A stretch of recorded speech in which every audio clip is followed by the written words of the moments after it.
So the gap is widening inside Donald Trump's K-shaped economy. In the president's second term, the rich have gotten richer and the poor are getting poorer. I want to go through this because I think it's an important story. This is coming from the Financial Times. We talk a lot about the K-shaped economy, as unfortunately going into 2026, I think unemployment is going to be the big talk, like watching the numbers as likely companies are going to be cutting back, and then also the wealth gap is going to get worse, right? Rich get richer, the poor get poorer. And Trump's policies basically push that policy and sort of culture forward. This is an example from Connecticut, and they're going to give you real world examples of this stuff. And I want to hear from people outside of Connecticut, also in other countries. Are you seeing the same wealth gap and disparity where you are? So the example they give here, it says, Shreve, Crump & Lowe, a jewelry store in Greenwich, Connecticut. You can buy this watch. It's the Grand Sport Tour Billion, and it's like $210,000. And then they say business is brisk. So evidently there's enough people in this place in Connecticut, which Greenwich is like one of the richest counties in the country. I think Fairfax is the other one, or Fairfield. I can't remember which one it's called. But they have a lot of money there, right? They can afford $210,000 watches. And here's a quote here. We've been very blessed in Greenwich, right? The Swiss luxury watches, natural diamonds, sapphires, and emeralds the shop specializes in are selling well.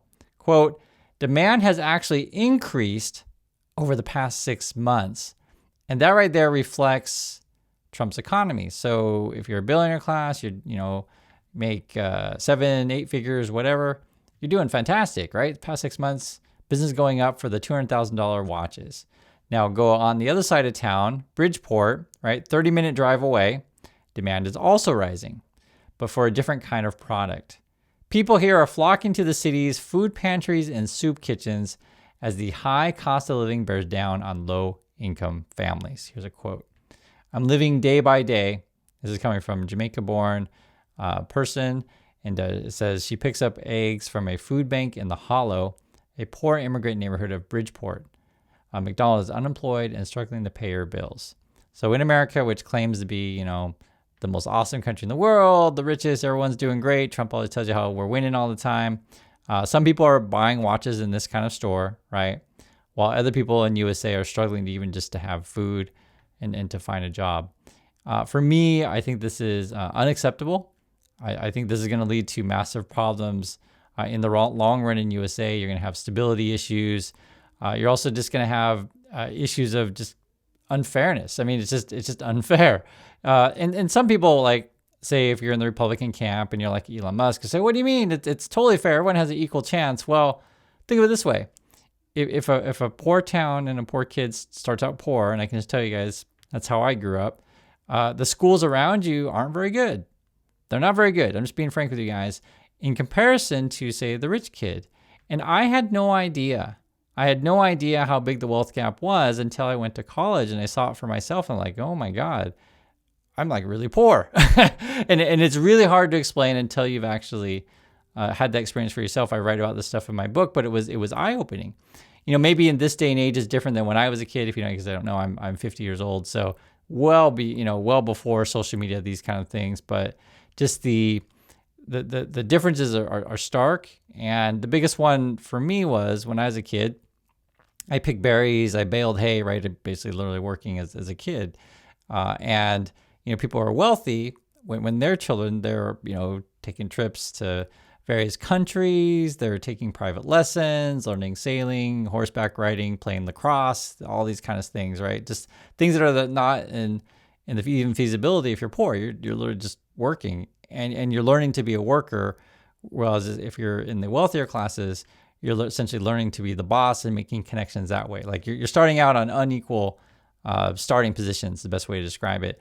And then it turns into our political leadership and such to where it's not that the people at the top, say in Donald Trump's situation, are smarter than the rest of us or more moral than the rest of us or, better or whatever. Just that he's born rich and more mean and hangs out with other mean people who want to keep other people down. And it's, I'm talking about this a lot because I have personal experience with this stuff. And it's frustrating for me that anyone who's basically in the 99.9% of us would think that Trump has your, interests at heart, which clearly doesn't. And then the only way that Trump stays in power is to convince you is, guys, let's all be racist together. And, we'll kick out the black and brown people and leave the white people and everything will be great. But it's not going to work. It's unsustainable. And it's racist. I don't know what else to say it. And the strength of America is diversity and attracting good people to come to the USA. You don't want to close it, and also creating a system where the best and the brightest have a chance to rise and also communicate and participate in the economy and contribute in ways to where, like, using all of our talents will benefit everyone. It's the best way to describe it. Another way to describe it is, if we want to find a cure to cancer, for example, or we want to solve our energy needs, instead of just allowing 1% of the population to hang out with their buddies and fund their buddies' projects and do corruption to do whatever stupid Elon Musk plan that he has to solve the energy problem, for example. What if we used 100% of our population and gave everyone an equal shot with education, and the smartest minds would come together and solve our problems? Both male, female, doesn't matter what you look like, right? These kind of things, or what your religion is, or what language you speak. Just think about that. Think about using 100% versus just 1% of the population. So this is sort of why the U.S. is spiraling the way that it is not everyone gets a fair shake. And I think it's a real shame and a real problem. And then on top of that, Trumpers and Muskers will figure out ways to game the system and basically cheat everyone else. And then, get angry at the media if you report on that. So I take this stuff very, very personally, of course, because I want things to be better for everyone. And I know what it means to struggle. So I just want to make that clear. And so when I read through this stuff, it irritates me because I know how things could be different. So I go on in these tangents when you read through this stuff, but I just wanted to go over it. It says here, this is a tale of two cities, a pair of communities just 30 miles apart that have experienced such contrasting fortunes they could be in different countries, right? That's how it's going to feel.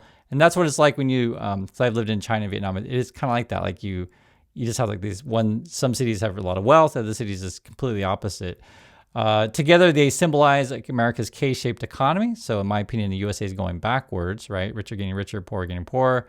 A split screen where asset-owning classes have become even wealthier, while lower-income households have seen their living standards stagnate or decline. This bifurcation has pushed the issue of affordability to the top of the U.S. political agenda, threatening the Republican Party's prospects in next year's midterm elections and weighing on Donald Trump's presidency. And so basically from Trumpers and the MAGA and the Republicans or whatever, they just have to pretend that they care about regular people when they clearly don't. Basically, their whole policy and strategy is, let's just cut off the bottom, 10 to 20% of society. We don't need them anymore. And Elon Musk will replace them with robots, right? That's the game plan. And then after that, then we'll start to go after the next, 10 to 20%, and I guess make policy that only benefits the 1% or whatever. You can see it, and it's so strange because I've been looking at Republican stuff are saying and stuff like that, and it's just like all these rich people. I'm in Donald Trump's circle, David Sachs being one of them, saying, "Guys, the economy's going great, man. All my friends are buying $200,000 watches. Wow, look how great everything is." It's like these people have no idea how the other 99% live. Here's more. It says Fairfield County, where Greenwich and Bridgeport are situated, is one of the most K-shaped regions in America. And Greenwich, home to hedge funds including AQR, Viking Global Investors, and Lone Pine Capital, the average gross income per tax return was $687,000, which is quite a lot, right? It's the average per income tax return. In Bridgeport, it was a tenth of that, just $70,000. So that's the wealth gap right there, like the actual numbers, examples of where these things are, where jobs are, et cetera. So you have one group of people that, hey, they all work for hedge funds, financial management, whatever. And you have another group of people can't even find a job. It's really, really stark divide, right? And the other thing you have to understand too, in these kind of economies, say in the Trumpy world where, he's a CEO class, or you can talk about Elon Musk or whatever. Elon Musk profits off of, just being realistic with you guys, by not paying employees that much, right? That's you're getting profits from that. You get this like Musk, if Musk is so wealthy and he wants to be this trillionaire person, like theoretically he could double the salary of all his workers and he would still be really rich. He could, but why do that when you can make as much money as you want, and then you can start buying off government politicians and maintain that system, right? So I just want you to understand this stuff as I go through these things, is that the wealth gap is not because the people at the top are smarter, more moral, or better than you. It's because they essentially create a system in place to keep you down. That's basically what it is. And, it's sad that people can't see it. And I get real frustrated with this stuff when I read through these things, but I do want to go over it because it's important to talk about the stuff in an open and honest way. So here's more. It says, those disparities have got worse in recent years. The gap is widening, not narrowing, said David Rabin, head of the Greenwich United Way. The Republican signature legislative achievement this year, the quote, big beautiful bill has in some cases made family situations worse, right? So the Republican Party is hurting regular people. The legislation which Trump signed in July has delivered tax cuts for the rich or reducing federal funding for Medicaid, the taxpayer-funded health insurance program for low-income Americans, and food stamps known as SNAP. So that's Trump's agenda right there, right? And if you're watching my channel, you probably know this stuff, but in fact, there's a lot of people that don't really know these kind of things, right? They may watch Fox News all day, and sometimes they'll come across my channel, right? And looking for a different point of view. Fox News tells you you're rich all the time, and I always say the same thing. You know your own situation, right? You do. I'm not going to tell you what your situation is. You know what it is. And so when I go through this stuff, it seems pretty obvious to me. This rings true to me when I see, like, for example, according to the CBO, right, Congressional Budget Office, a nonpartisan agency, households in the bottom decile of income distribution will lose about $1,600 per year as a result of the law. That's Trump's bill. While those in the top 10% will see a $12,000 annual gain, right? And is that fair? It's clearly not. I think it's pretty obvious. And so this is sort of why when you talk about this stuff, see, Fox News will kind of manipulate the numbers to make it seem like, oh yeah, we're all winning. So what they would do then, they would like take an average and say, oh, on average you're going to get a tax rebate, right, or whatever, or you're going to benefit. But it's like when you divide it out by income or where you are in terms of income distribution, you can see some people are clearly losing and some people are winning, and it's frankly unfair because Elon Musk doesn't need more tax breaks. He's doing fine. And this is sort of where, I get really upset when I go through this stuff, but I do want to go through it because I think it's important. National surveys underscores the divergence. The University of Michigan's Consumer Sentiment Index shows that people with investment portfolios feel significantly better about the economy than those who do not own stocks. So it depends, do you have assets or not? If you have assets, you're watching everything go up. Home value is going up. Your stock portfolio is going up. You're doing, wow, everything's fantastic. But people who don't, you're not getting any gains at all. In fact, you're getting crushed by inflation. So it's sort of what you're seeing here. It says, the sentiment among non-stockholders sinking to its lowest point since the university began collecting data in 1998, right? So this shows you here the top 20% income earners hold on average 1.6 million in equities and mutual fund shares. Okay, so that's the top 20%. And then you can look down here at this chart here. The lowest 20% are actually basically anyone lower than, say, about the lower half. Is the easier way to describe it. Have very, very little. I mean, I can't calculate there. I don't know if it gives us an exact number, but just in the chart wise, you can see it's like, what was it, 1.6 million, and the others may be less than. I'm not going to get. I'll say, what does it say? It probably looks like around, what is that? Maybe 10 to 20,000, something like that. It's like very, very little. And some people may even be in the negatives. And this is like your all of your, what is this? Dollars held in corporate equities and mutual fund shares. Yeah. Like your retirement, another way to describe it.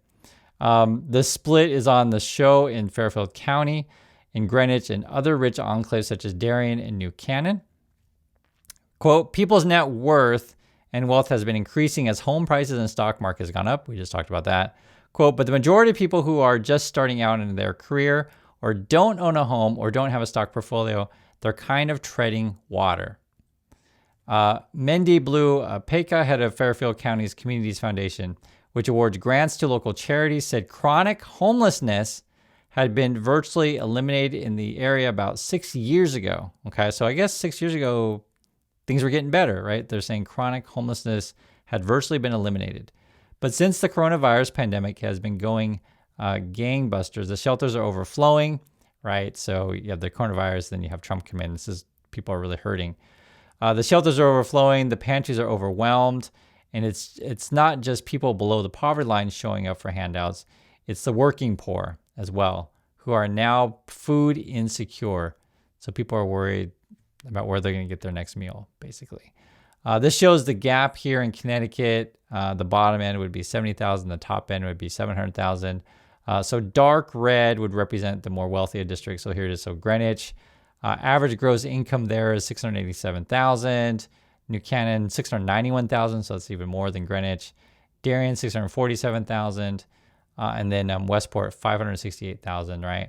And so then you go like some of these just nearby. This would be Bridgeport. Stratford is using an example here, 77,000. But even ones that are kind of nearby, look at the gaps are huge. Norwalk, your average gross income is 117. Westport just right next door, like 568. And you can kind of see the differences here, right? Sherman, 158,000, et cetera, 75,000. It's very stark differences. And, for me, just my opinion on this stuff, like, regardless of your income, your kid should have access to healthcare, education, right? Just what I consider to be basic. Give every kid an equal shot. I know it's never going to be like that. I get that. I'm not stupid, but ideally, I don't think it's crazy to say, hey, fund our future, fund our kids. But I understand. For Republicans, they don't care. They're just like tax breaks for Elon Musk, and you're all going to be rich someday. It's so ludicrous. You can read this here. With the waterside mansions, private beaches, and Lamborghini dealerships in Greenwich, right, where the median sale price for a single-family home rose to $3.5 million in July, from $3.1 million in the previous year, is largely insulated from such problems, right? So, other side of town, basically, homeless shelters are flooded. People are going to food kitchens, and the other side of town, they're all buying Lambos and $3 million houses. The town has benefited from the stock market that hit record highs. The HFRI fund-weighted composite index, brought on the global hedge fund industry's health, was up more than 11% by November, closest best performance since 2016. Here's a quote. There are lots of people making lots of money. It's coming from a hedge fund. Quote, the shops and restaurants up and down Greenwich Avenue all seem to be doing very well. And then it says here, the top 10% of U.S. earners account for nearly half of all consumer spending. And this is going to keep going up. It's trending up. It's been trending up since 1990 in this chart. You can see right here. So basically what it means is that the top 10% of, the USA, right, the wealthiest, are making up nearly half of all the spending. And so eventually it's going to get to the point to where the top 10% will be like, that'll be your market. And so like what I tell you guys before, when I see the new phones that come out from Apple, the rumor is they're going to have a new foldy phone kind of thing. It's going to be like $2,000, which is pretty ridiculous.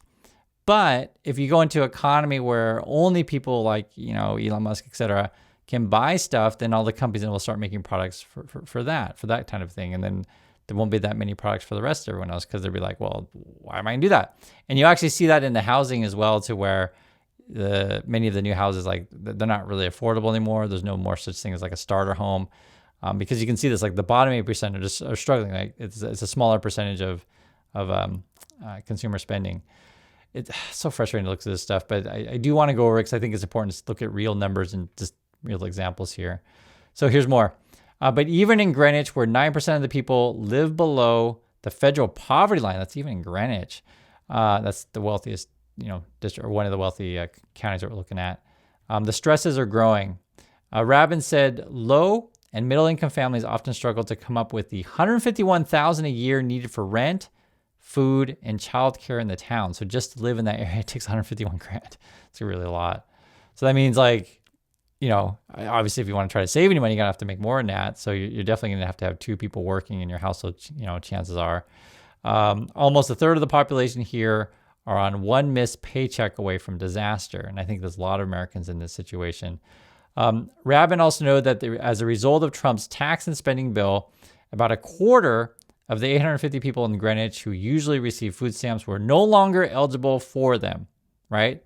So Trump is cutting off people there. And I just want to make this clear, guys. So this is how societies function.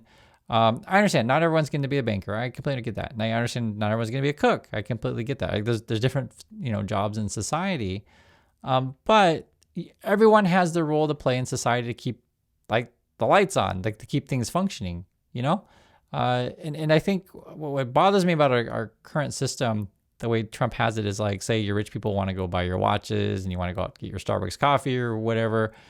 Like, you need people to work at these places.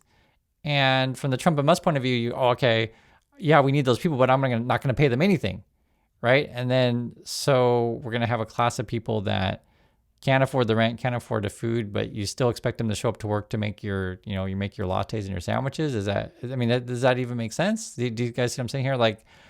It always irritates me when the Trumps and Musk act like they're the only ones that work and that they deserve to be there because they were born rich. It's just, it's sick. And I just want you to think in terms of like, just from a Christmas perspective, if you know the show, A Christmas Carol, it's not a bad thing to properly pay your people, and to share the wealth around, and to show some decency, and it's also not just for that; it's for sustainability and for the betterment of all of us. If we have a more equal and fair system, this is stuff that maybe for some people this appeals to, maybe other people it doesn't. Maybe people's like, you know what, I'd rather have a lottery chance of theoretically getting to the top 10%, and everyone else, screw them.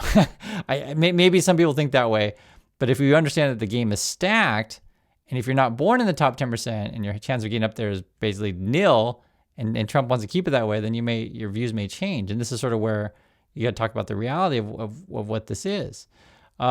Here's some more. In Bridgeport, the effect of the bill will be far greater. A large share of the population depends on SNAP and Medicaid, said Rhonda Neal, head of the Bridgeport Rescue Mission. Quote, if you cut them, you're affecting the working poor, the elderly, and kids. Okay. The increased need is obvious at the Thomas Merton Family Center in Bridgeport, where a soup kitchen doles out plates of meatballs and pasta to a snaking queue of single men and married couples. So basically, there's too many people that are lining up. Quote, every day we have new faces coming here, right? 4 years ago, 125 to 150 people showed up for lunch. Now it's 200 to 250. Juan Cardona is a typical guest, a homeless ex-convict who lives in a tent. Bridgeport is rough, he said, but the only way is up. And this is consumer confidence. Basically, it's going actually down for all groups, not just certain groups, but like all groups. And then you also have index of consumer confidence, whether or not you hold stocks or not, but it's also going down. So this is actually a big problem for Trump, because even though his policies benefit the wealthiest, even wealthy people are losing faith in the economy. Trump has described, quote, affordability as the, quote, greatest con job, but he has also stressed his administration is working hard to lower prices. In a speech from the White House on December 17th, he blamed the high cost of living on his predecessor, Joe Biden, because of course he does, and claimed that inflation was being crushed. People in Bridgeport are unconvinced. Trump is the biggest liar. That said Robert Walsh, a homeless man who works as a pantry coordinator at the Thomas Merton Family Center. Quote, he said he was going to bring prices down on his first day in office. Instead, they've gone way up. And so, I know we talked a lot about with this thing, but I just wanted to share some thoughts on this stuff, the K-shaped economy. And that's right there, the difference, right? You got people buying turnkey watches. And you also got people in homeless shelters and struggling to just put food on the table. I think this is a gross problem in USA. I wish more people were honest about these kind of things and talk about it. And I wish more people would wake up and see the problems for what they are. This is a systemic problem.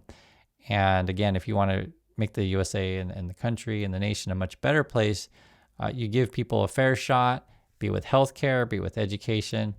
Care for everyone, because we're all connected. Again, like I said, the rich people, you're going to go to your sandwich shops, you're going to go to your hospitals, whatever. Like don't just throw away the workers, But that's sort of way that Trump thinks, or the way Trump thinks, or must too, is like, hey, if you do a job and I don't like the way that you did it, I'm just not going to pay you because you didn't like it the way they did it. Like that's how they break their contracts. They just make claims that workers don't do a good job. But I just say it's a very different point of view to where if you grow up working, like you kind of see people around you all struggling and trying their best, and you end up just sort of like playing the game is what it ends up being, like the rat race, right? And unfortunately, the way Trump Musk have it, they want to fix the game so you never have a chance to compete with them. So that's sort of the problems I see. I can go on and on about this stuff. Could be complicated issues and sensitive topics, because some people think that it is fair. They delude themselves if they watch Fox News and they think, I guess, we're winning. Some people may think that, but at least according to this article, people can see that Trump is clearly a liar. I think it's obvious myself. But you all have a right to your opinion, and again, your own situation. So that's my thoughts on this. I'd like to hear yours, and I'll catch you on the next video.